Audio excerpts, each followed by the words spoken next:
In Puerto Rican news is pretty tragic, so let's get into it. Within just days of each other, 2 more femicides in Puerto Rico. The first femicide happened on July 24th in Vega Alta, and her name was Keyshla. Now, Keyshla had an 18-month-old baby that was in the room next to them when she was murdered by her partner, also the father of the child. It's an extremely tragic story, and the father, when confronted by reporters outside of the court, said that he simply lost his head. And it's just another case of a femicide while the government of Puerto Rico does nothing.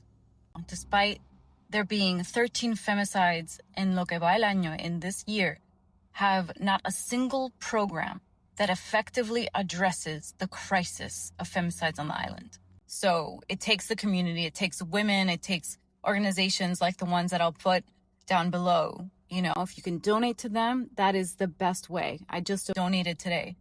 And it shouldn't take these tragedies for action to be taken, right? When the government doesn't address an issue, it can have ramifications. In the case of Keyshla, it's a baby that's now in the system, doesn't have anyone to care for it. Now, the other femicide that happened this week, just a couple of days ago, was that of Vilmarie, 40-year-old mother, who was shot in Barrio Los Indios by her partner, who she'd only been with for 7 months. And the most tragic of all is that her 15-year-old son was there and saw everything happen.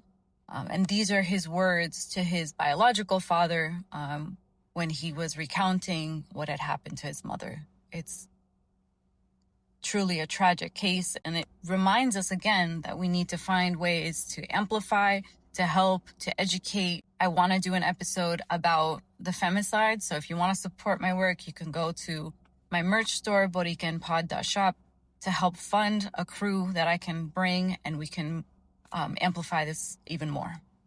Now, the next update is on Esencia in Cabo Rojo, and the project continues to move forward, but I have a bit of homework for you all. The short documentary, the third part of the documentary, is now on YouTube. So I want you all to watch it, to share it, to make comments on it, because it's really important that we stay on top of this. They have not stopped the project. And just in this documentary, you can see that local politicians, including the governor, has accepted money for her campaign from the investors of Esencia.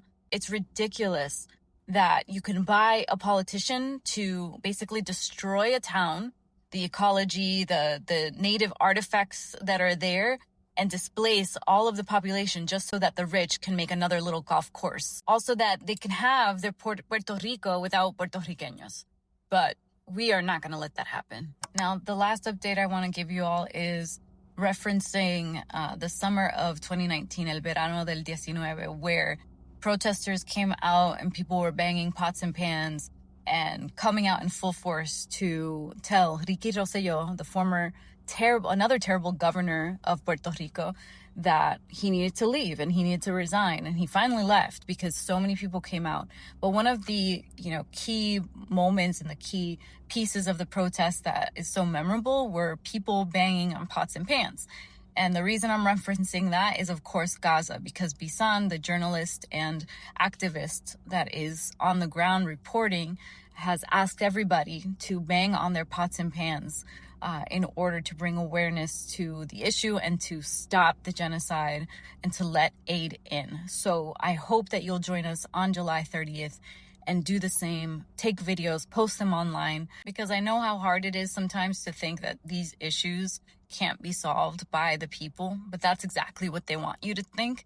So I want to encourage you that as much as you might feel like social media can't do anything, what it can do is it can mobilize and help people around issues that we care about. And there was no better example than when Ricky Rosselló fucking resigned, finally got the hell out of office. Let's continue to amplify the issues in Puerto Rico.